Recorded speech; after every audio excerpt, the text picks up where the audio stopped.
This episode of Spectre Sound Studios has been brought to you by DistroKid.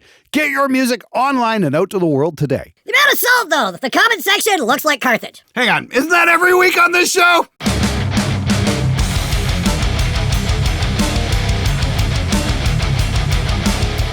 Hey everybody, it's Friday. That means it's time for SMG Viewers Comments, the show that's about you, not about me. Now, before we get started here, I'm going to give you guys a warning. I'm doing a whole bunch of these episodes in a batch because I've got to go traveling next month, so a couple of the comments might seem a little bit out of sync from what's been happening on the show over the last couple weeks. That's wise. And we're also going to go back to some of the comments from the Vintage Guitar Tone Challenge because some of them were just way too good to pass up putting on the show because they're just great. So just bear with me, use your imagination, and please watch the other episodes to keep in sync with what's going on. Anyway, enough of that. Let's get right to it. Your videos definitely work, Glenn. You've already saved me thousands. I was thinking if a compressor had to be at least $2,000, but sorry, Vid, on the Art Pro VLA 2. Saved me $1,800 right there. Also, with the Behringer mixer, microphones, and helping me refrain from buying extra garbage, I did need, thanks a million. That's thousands, really. Hey Ben, you're very welcome. That's the whole point of the show, to help you guys save your money, to help make you guys into informed consumers. That way you're not throwing money away on shit you really don't need. Do you need an 1176, a vintage 1176 that's worth thousands?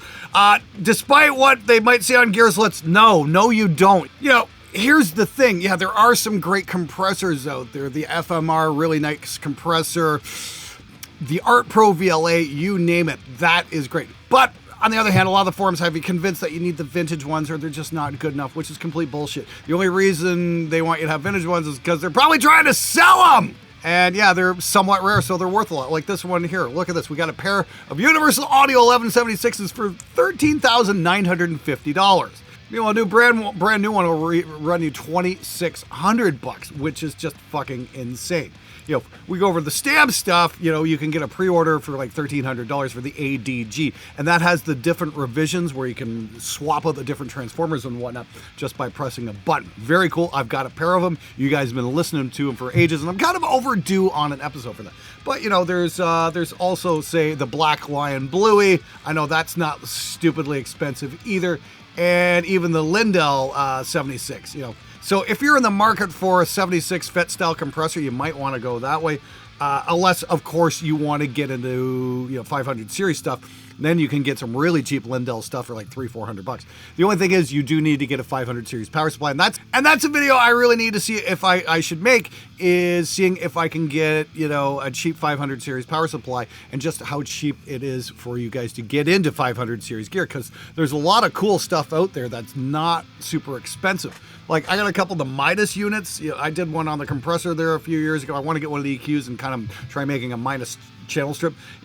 They're made by Behringer, but damn, that compressor is absolutely fucking great. It rips on bass guitar especially.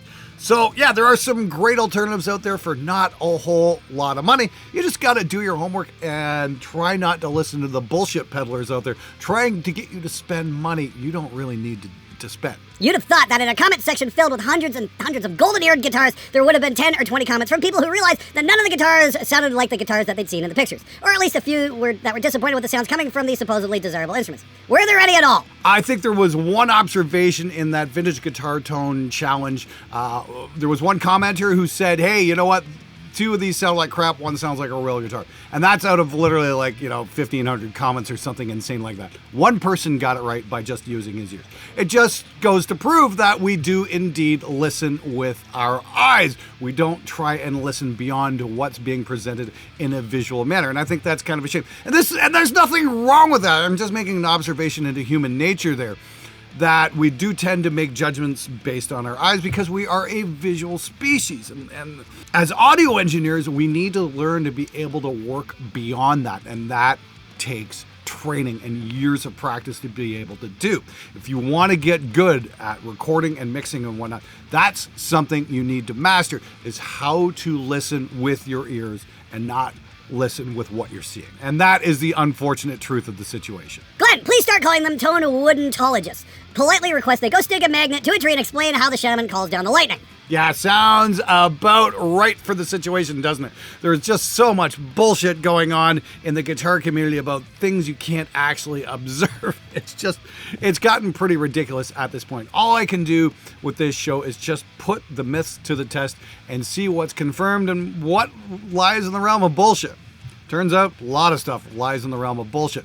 Speaking of bullshit, about pickups and guitar woods and all the rest of that crap, I should have my reveal video out for last Tuesday's video where I ran 10 guitars through the same signal chain and we got tone shifts of about that much. Yeah, the reveal is going to be on Tuesday for that, and I'm also going to show you guys what it sounds like playing the same riff clean because I think that's worth a fair shot.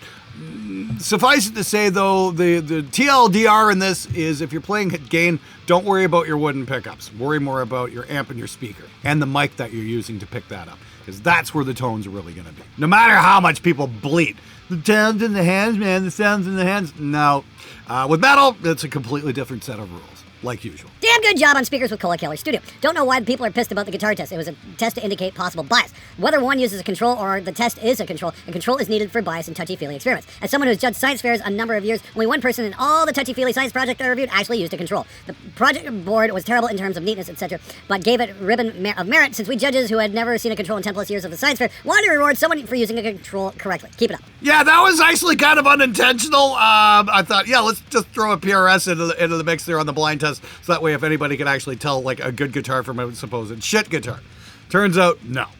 You definitely tell, it's easy to tell a single coil from a humbucker, but that's about as far as it goes. And this was using clean tones and slightly overdriven sounds. You know, what you tone aficionados out there always go on and on about, oh, I play edge of breakup. Okay, great. Well, you might play edge of breakup, but you can't tell the difference between a PRS and a fucking piece of shit harmony from 1980.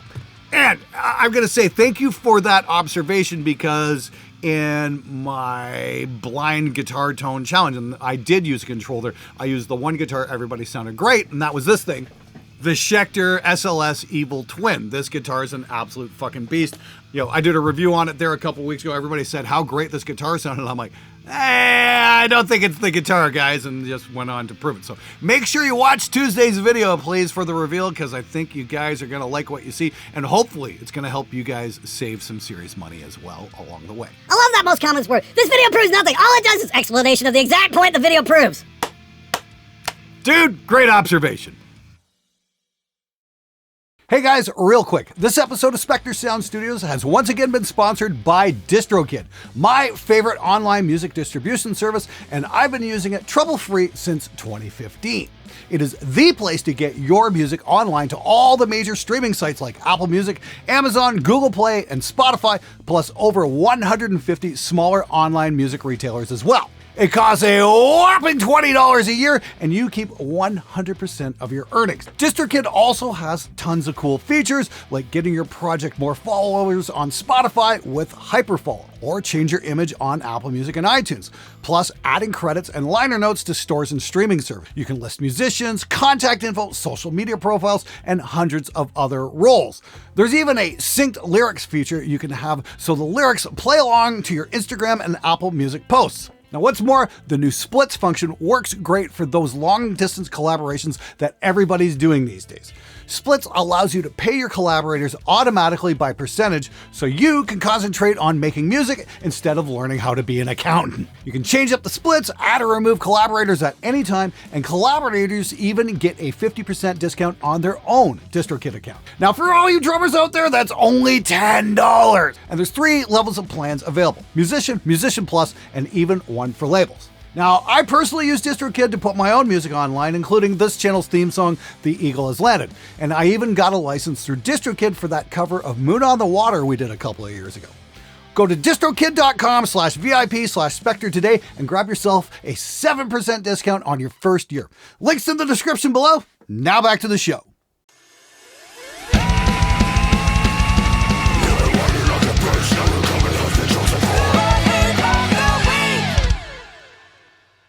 Going to laugh when all he has to do is videos with his eyes black and jaw wired shut. Dude is smart ass, rude, and know-it-all, but 60-year-old with garage studio and record local bands we never heard of. John Asbury, wow, that has got to be one of the best comments ever. Not only did you do an ad hominem, oh, he's in a garage studio. Yes, guess what? So are fucking 99% of you guys too. And also threats of violence. So we got ad hominem and threats of violence. Not, hey, I'm going to make a better test and prove you wrong. No, I'm going to beat you up. Sounds like my video hit you right in the pride. Nothing upsets people more than having their pride hurt. John, let me explain something, man. I'm very sorry you wasted money on bullshit you didn't need. Okay, I really am. I'm not trying to make you feel bad. Here's the thing. I'm going to take a wild guess that you've been taken by marketing bullshit and spent money you didn't need to on crap you really didn't need to further your goals. Instead of getting mad at me about it, though, for pointing that out, maybe get mad at the people who fucking pulled the wool over your eyes and took your money. I'm a scientist, physics, math, and climate. In my opinion, Glenn's good at designing experiments to test his hypotheses. This was honestly the perfect blind test. If someone claims they can tell which is which, they should have been able to do it regardless of what picture was shown. In fact, showing someone a different picture than the guitar being played is exactly the type of experiment a psychologist or social scientist would have done to try to ascertain this. I can tell the difference between recordings of my guitars, but pretty much only because I treat them differently when I record them. Sometimes going back, I can't even tell. And those are guitars I've owned and played daily for 5+ years. I have a guitar with a coil split and it has damn near no difference except in volume. I ran the phase test after volume normalization and there was almost nothing left. Hey, well, I do appreciate that. That's the thing. I'm not a scientist, but I am a fan of scientists. I read a lot of Richard Dawkins stuff when he was putting things to the test, and I thought, well, why can't I just apply some of his methodology to what we assume with guitar myths? Same kind of thing. And when you put it to the test and you go, hey, okay, well, here's the proof. People get really fucking upset when you do that. And it's like they'd rather believe the comforting lies than an honest truth. And yeah, you're right about the coil taps and whatnot. I always pull coil taps and I really don't get it. It doesn't quite do much for me. I'm like, a single coil pickup will obviously sound different, but I pull,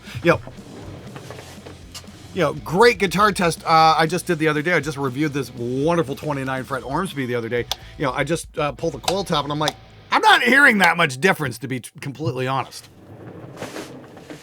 Speaking of null tests, I did that tube test there last year, and that upset a lot of people, too. I remember on one particular metal guitar forum on Facebook, they fucking banned me for it. I couldn't believe it. I actually got kicked off that for daring to suggest that different types of tubes really weren't making a difference in sound. Because we null tested. And all we got left were some clicks, which tells me that the clocks were slightly out of sync in my A/B recording, so I need to figure out a way to do that better. I got a couple good suggestions from a couple designers to do the test at like 192 kilohertz, so we can possibly not get quite so much drift. But here's the thing, when you null out a couple of different microphones, you're usually left with some really nasty highs or some really nasty lows or something like that. It's a comb filtering effect. We didn't get that when we tested tubes. All we got were some clicks, so that tells me that they were distorting at different times. But we didn't hear a frequency shift, and that's the big revelation for me, because guys go on and on about oh, I changed this tube, it made this sound brighter, it made it sound warmer. No, it either made it louder or quieter, because that's what tubes do, because tubes are not equalizers. So be smart, save your money, and don't buy new tubes unless the ones you have right now stop working. A inbuilt compressor in a home studio is something that almost never gets used, so as a guitarist and bass player, I went the SSL 2 Plus and can't express how much I enjoy it. Oh, this is going back on my Universal Audio Volt review, the one with the built-in 1176. Sounds like somebody had their pride challenged and needs to validate his purchase. And that's the thing, there's nothing wrong with the SSL. I just found that the built-in 1176 on the Universal was a really great idea because you don't have to buy outboard, which is fucking great. And, I track with compression on the way in all the time. I've got a distressor like right fucking here that I'm speaking into right now. I use compression on the way in all the time. I've got banks of compressors here. I don't know if we can actually see this here or not. I got a couple of them down here. Here's like here's an IGS 1176 500 series here. I've got a whole whack of them off screen here. I use these all the time. Let me double check that comment. Oh, as a guitarist and a bass player. Dude, motherfucker, if you're playing bass, you should be tracking with compression on the way in. You know what? That Volt probably would have done you some good, but hey, you know what? You're a bass player, so obviously you know better. Glad you're enjoying your purchase, though. Keep telling yourself you made the right choice, because you're never going to need compression on the way in. To the Butthurt guitars, you're pissed that the guitars shown weren't the actual ones used in samples? I bet you were a Milli Vanilli fan, too. Fuck, I love you guys. You guys come up with the best comments. Next! I remember as a kid listening to Led Zeppelin. everyone wanted a Les Paul so they could sound just like Jimmy. Turns out he was playing a telly. Yeah, and the part they don't tell you in the guitar magazines is if you want to get those sounds on the record, you're going to need the same speaker and the same microphone as well.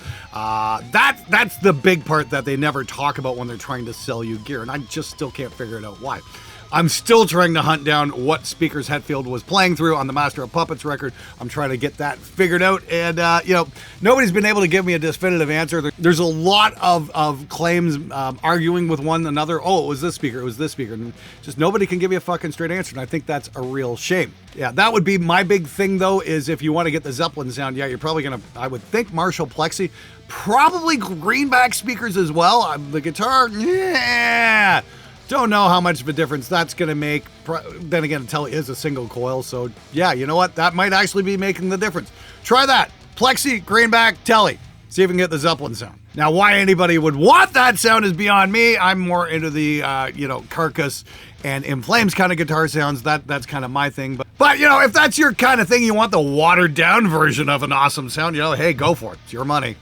The Butthurt guitarists are predictably throwing a fit that Glenn tricked them while being completely cool with the fact that as the test shows, gear vendors have been fooling them for years. Yes, it's clearly a case of kill the messenger, not the people that have been lying to them all this time. Sometimes I truly do love this guitar community because they're such level-headed people. How dare you advocate for me and try to save me money? That doesn't help me look cool to the other guitar players. My God, guitar players are the most annoying fuckers. This shit is why I have very, very few guitar player friends, lol. Very few guitar player friends. Man, now that sounds like some great life advice. Since watching this channel, I have learned what is really important in tone and sound, speakers, and almost completely stopped caring about dialing my amp and pedal. Is there any helpful guide on how to get the most out of the gear I have, or how to get the most epic metal tone for bedroom playing? Well, yes, there is. I'd suggest looking in my channel, go check out how to record heavy guitar. Now, here's the thing, because Sims have come so far, you can just play with that and dial those in. Basically, find the best impulse response you can. Turns out I've got a free one available for a download below. And toot my own horn here for a minute here. Head on over to Spectre Academy. Check out Guitar Tone Mastery. This is Scott Elliott, and he takes you through the whole process of getting an incredible metal sound in your bedroom and shows you how to work with amp sims and just dial things in and look for resonance frequencies and just make it work. This course is so great. I've gone through it twice because there's just so much useful information in there. It's just being thrown at you in such a way. It's like, yeah, I want to make sure I absorb this. And I'll tell you this, it's definitely helped me get far better guitar sounds, even after doing it for years and years and years. Scott definitely has a wonderful method of going on there. So I definitely recommend checking that out first, actually. That proves that the importance is in the type of pickups. Yeah, right, it's the pickups. Please watch Tuesday's video. I think you're going to like what you see. No, actually, I think you're going to hate what you see, but you definitely need to see it. When you list your credentials before answering the question, I tend to not believe you. I've never seen a guy and a channel receive so much pushback simply for trying to help people not get ripped off by gimmicks they see on some video somewhere with heavy processed guitar. Glenn, there's a name for this type of thinking. It's called mass information psychosis. Hey, Glenn, simple question to ask all your naysayers. If the speakers aren't the end-all and be-all in guitar tone, then why is the Mesa 4x12 such a coveted cab? I don't know, man. It's a mystery. Just a thought. Maybe instead of trying to figure out what kind of speakers to put into a signature cab, how about, if it's possible, maybe developing a cabinet that allows for hot swapping speakers? Possibly something similar to the guitar with hot swappable pickups, but will actually make a difference in tone. I've been throwing that idea around quite a bit, actually, and I've been kind of wondering if it would even be possible. Here's the thing, NAMM's coming up in April, so I think I'm going to approach a couple of different manufacturers. Maybe we can figure something out there where we can do hot swappable speakers. I mean, Celestion, when I visited them last summer, they had a pretty interesting testing setup. And I'm just wondering if we might be able to make something work in similar to what they have. It's a big question mark at this point, but sure, why the hell not? And I actually have got like a couple cabinets in the other room. They're custom made, so I can do quick speaker swaps and make that happen. They're still not quite ready to go yet, though. They're definitely kind of in the prototype phase, and there's definitely some refinement that needs to be done. The only thing is I can't really put all that much time into it because I got to keep coming back here and making content for you guys every week. So it's like work on something, go do something else, work on it again, go do something else. Life is definitely not boring here at Spectre Sound. Let's just put it that way. But I got to see if we can make that happen because I think the speakers are a very, very important thing to be concerned about. We definitely need to come up with a better, nastier name for elitists, which is nowhere near as satisfying a put down as I'd like for them. Rock on, everyone. There is a word for that, but I'm not allowed to say it on YouTube without getting demonetized. Starts with the C, ends with the T. All right, everybody, that's it for this episode of SMG Viewers Comments. Thanks so much for watching. And at the time of this, I haven't quite hit 500,000 subscribers yet. So if you're considering hitting the button, please do, because I need your help to make that goal happen. And yes, I'm going to kick Stevie T once I hit that 500,000 subscriber mark. Hopefully, I'll be in the country for that. But if not, it's definitely worth a special trip up there just to make it happen. Anyway, thanks again for watching, subscribing, all that good stuff. Keep your eyes out Tuesday for that guitar shootout reveal video. I think you guys are really going to like it. And also keep your eyes peeled. I've got something very special coming up on a video for the most awesome tube amp you can get for $325. It'll go toe-to-toe with anything I've got here. Now, if you guys want to watch a bit more, I definitely recommend checking out the Vintage Guitar Tone Challenge. I've got a link for it right here. And until next time, remember, you don't have to spend a lot of money to get great sounds. You just need a little bit of knowledge.